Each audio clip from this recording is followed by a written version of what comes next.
بسم اللہ الرحمن الرحیم. الرحمن الرحیم. الحمد للہ وکفا وسلام علی عبادہ الذین اصطفیٰ. اما بعد. عزیز طلبہ، فقی قواعد کے دروس کا یہ سلسلہ ہمارا جاری ہے اور آج اس سلسلے کی ہماری نشست نمبر 70 ہے. آج کی اس نشست کے اندر ہم قاعدہ نمبر 72 پڑھیں گے. قاعدہ نمبر 72 کے الفاظ یوں ہیں کہ لا حجت مع الاحتمال الناشئ عن دلیل،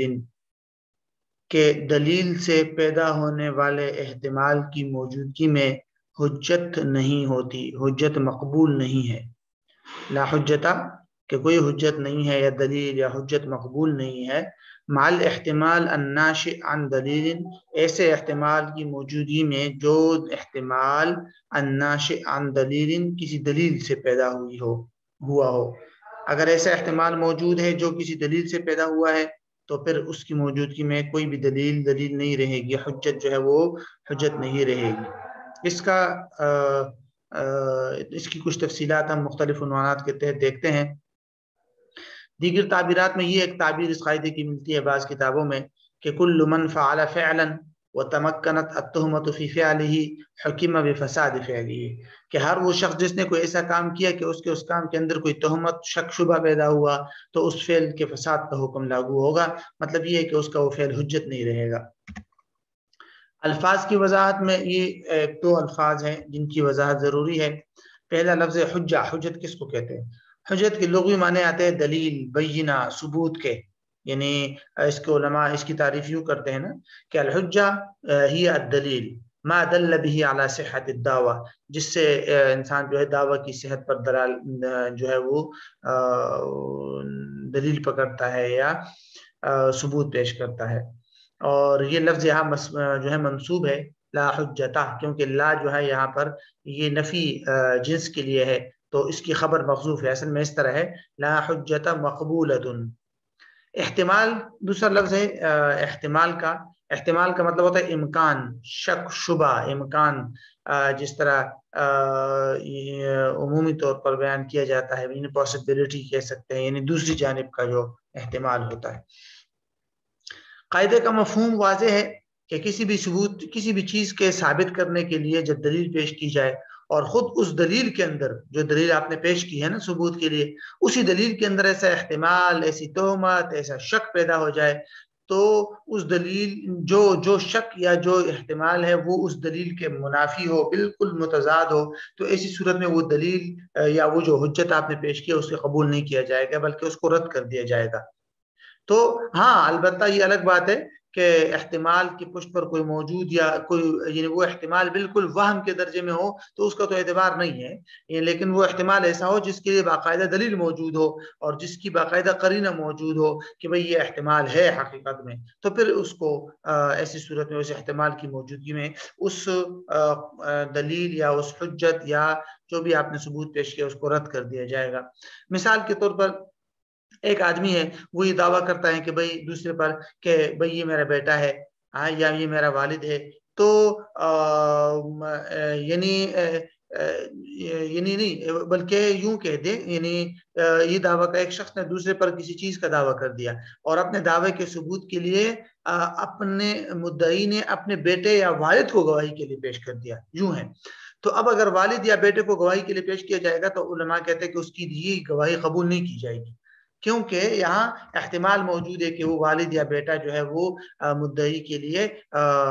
جھوٹ بول دے، تو اس میں وہاں تہمت کا امکان ہے، تو اس لیے شریعت نے اس کی گواہی کو رد کیا ہے اور اس کے تہمت پر یا احتمال پر وہاں دلیل بھی موجود ہے اور وہ دلیل ہے ان دونوں کے درمیان میں رشتہ، کہ مدعی اور گواہ کے درمیان میں ایک رشتہ ایسا ہے جس سے اس بات کی طرف یہ امکان قوی ہو جاتا ہے کہ بھائی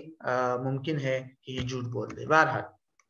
تفریحات سے اس قاعدے کی مزید وضاحت ہو جائے گی. مثال کے طور پر مرض الموت میں وارث کے لیے اقرار کرنا علماء نے لکھا ہے کہ اگر کوئی شخص مرض الموت میں اپنے کسی وارث کے لیے قرض کا اقرار کر دے کہ بھئی میرے مال میں سے مثلا 1,00,000 روپے تو میرے فلاں بیٹے کا ہے جو میرے پاس رکھا ہوا ہے، تو اس کا یہ اقرار معتبر نہیں ہے، بلکہ بقیہ ورثاء کی اجازت پر موقوف رہے گا۔ اگر انہوں نے اجازت دے دی تو ٹھیک، ورنہ تو یہ درست نہیں ہے۔ وجہ ظاہر ہے کہ اس آدمی کے اس اقرار کے اندر تہمت اور احتمال موجود ہے کہ بھئی یہ اس 1,00,000 روپے سے دوسرے وارثوں کو محروم کرنا چاہتا ہے، خود مر رہا ہے اور ایک وارث کو دینا چاہتا ہے دوسرے کو محروم کر رہا ہے۔ تو یہ سچویشن، یہ مرض الموت ہی اس بات کا احتمال اور دلیل ہے کہ بھئی یہ احتمال قوی ہے، موجود ہے، تو اس لیے اس اقرار کو قبول نہیں کیا جائے گا۔ وکیل سے چیز ضائع ہو جائے تو اس کا دعویٰ، مثال کے طور پر میں نے آپ کو وکیل بنایا کہ میرے لیے موبائل خریدے، آپ نے موبائل خریدتے ہوئے کوئی وضاحت نہیں کی کہ آپ کس کے لیے خرید رہے ہیں۔ جب آپ موبائل گھر لے آئے تو اور موبائل آپ سے ضائع ہو گیا، تو ضائع ہونے کے بعد اگر آپ دعویٰ کرتے ہیں کہ بھئی یہ تو میں نے اپنے موکل کے لیے خریدا تھا، تو آپ کا یہ دعویٰ قبول نہیں کیا جائے گا۔ کیوں؟ اس لیے کہ خریدنے کے بعد آپ دعویٰ کر رہے ہیں تو یہ شبہ اور احتمال اب قوی ہو گیا کہ ممکن ہے یہ چیز آپ نے اپنے لیے خریدی ہو لیکن ضائع ہونے کے بعد آپ موکل کی طرف منسوب کر کے خود بچنا چاہتے ہو۔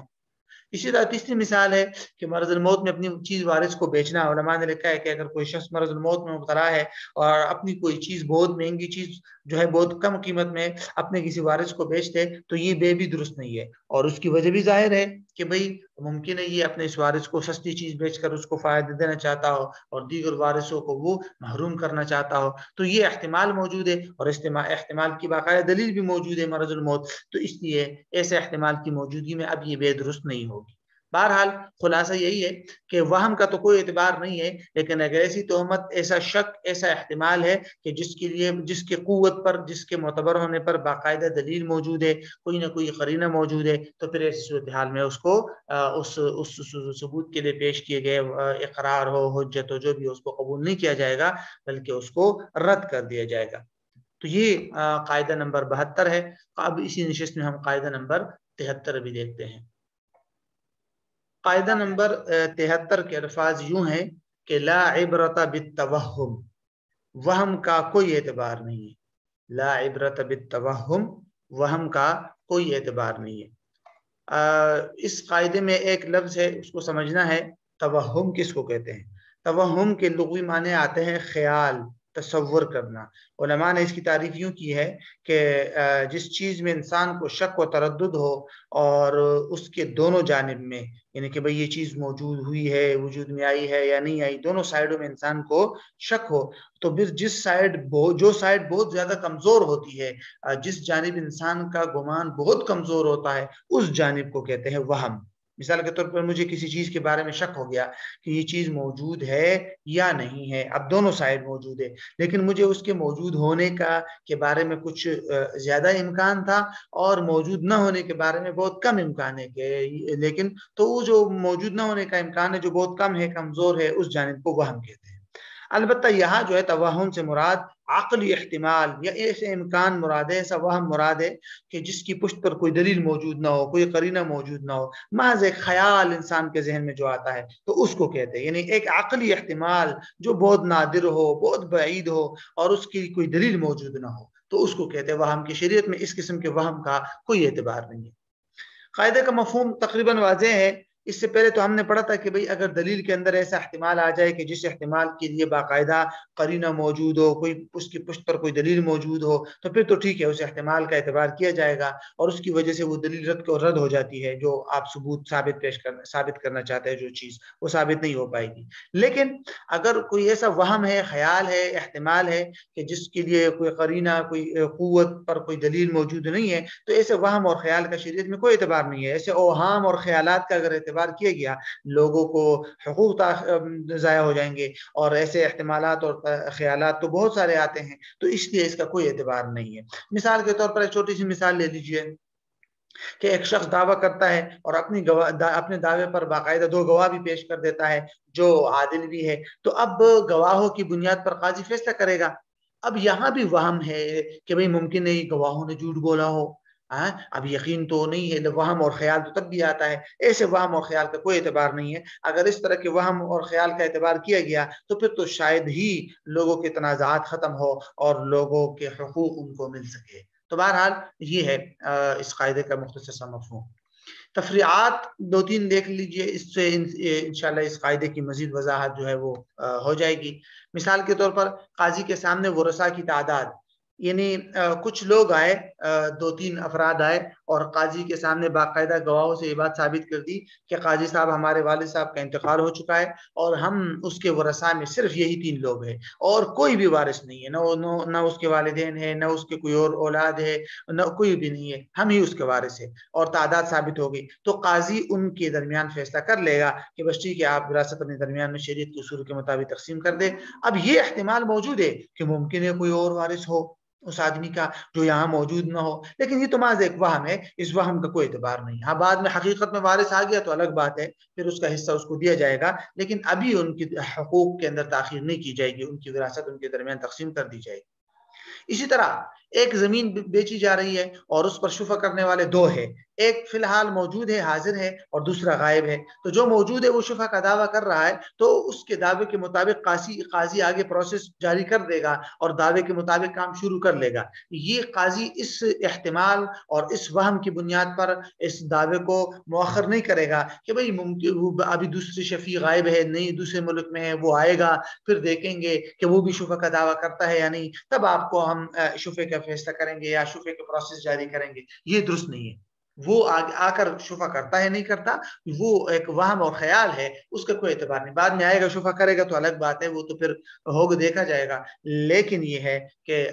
محض اس خیال کی بنیاد پر حاضر شفیع کے حق کو مؤخر نہیں کیا جائے گا۔ اس طرح رہن بالدرک ہے، اس کو فقہاء نے ناجائز قرار دیا۔ رہن بالدرک کا مطلب یہ ہوتا ہے کہ مثلا زید نے عمر سے کوئی چیز خریدی اور اس کے ساتھ اس سے یہ مطالبہ بھی کیا زید نے کہ بھئی اس خریدی ہوئی چیز کا اگر کوئی مستحق نکل آیا تو اس کے لیے تم کوئی تیسرا فرد بطور مطلب رہن یا بطور گارنٹی کے دے دو، تاکہ اگر اس مبی یا جو میں نے آپ سے چیز خریدی ہے اس کا کوئی مستحق نکل آیا تو میں اس تیسرے فرد سے جو ہے، یا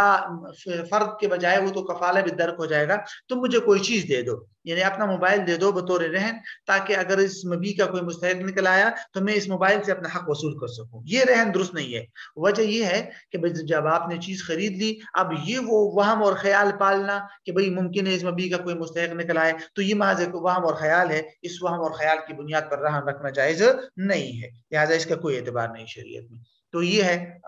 اس قاعدے کی کچھ ضروری تفصیلات جو آپ کے سامنے آ گئی۔ اب انشاءاللہ اگلی نشست میں ہم قاعدہ نمبر 74 دیکھتے ہیں۔